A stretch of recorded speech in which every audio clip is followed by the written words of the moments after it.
内视镜的逆袭性移12指肠摄影治疗，它的好处就是它做胃镜进去之后，它会先把我们的12指肠壶腹部做一个简单的切开，来让这个底下最狭窄的这个总胆管出口的部分可以先打开，这样未来假使有结石比较小的，其实可以自己排出。那这时候切开以后，假使里面有可以移除的胆道阻塞的原因，它可以做个移除的动作，像是比较小的总胆管结石，甚至总肝管结石，来达到缓解胆管阻塞的效果。那只是说目前因为碍于那个胆囊管的螺旋性构造的关系，它并没有办法逆行进入胆囊管，所以胆囊结石这种疾病暂时还不可以靠内视镜移除。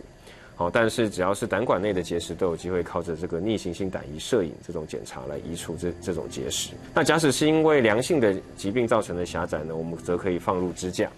像是塑胶支架或是金属支架，来达到缓解狭窄的问题，来让胆汁可以通畅的进入肠道。这种内引流就可以让胆汁重新回到肠胃道内，帮助消化吸收油脂类相关的食物。那如果是恶性肿瘤的话呢，这种摄影同时可以做一个切片的动作，来确诊相关肿瘤的是否为恶性肿瘤，来决定后续的治疗。目前胆道阻塞的处理方式大概分2种，一种是刚刚提到的逆行性胆移摄影，是一个内引流的方式，但是并不是所有病人都适合内引流，而内引流也有一些风险存在，像是感染或是出血的风险，所以在某些情况下，我们会需要进行外引流，就是经皮穿肝的胆道引流，就是我们从皮肤插入之后，穿过肝脏进到肝脏内的胆管来做到引流的动作。这是一个外引流，意思就是胆汁会引流到体外，这不会再回到身体里面了。那它的好处是，它可以针对比较复杂的胆管阻塞，这种使用内视镜可能无法缓解的部分来做处理。另外一个好处是，它把胆汁引流出来之后，可以更有效的缓解感染的问题，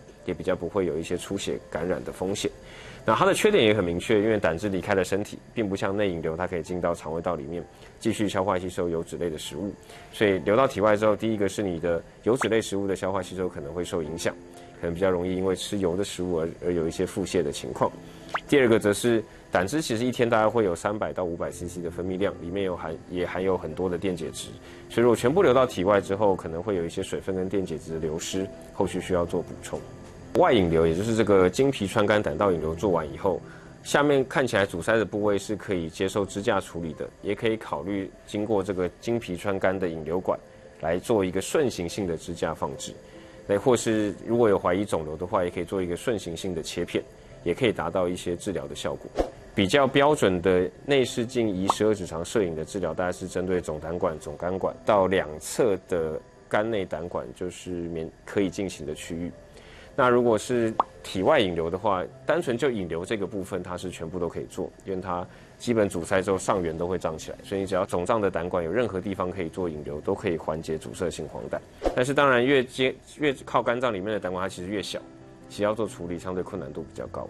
所以如果是肝内多处狭窄的这种扩散型的胆管狭窄其实相对处理上就比较困难。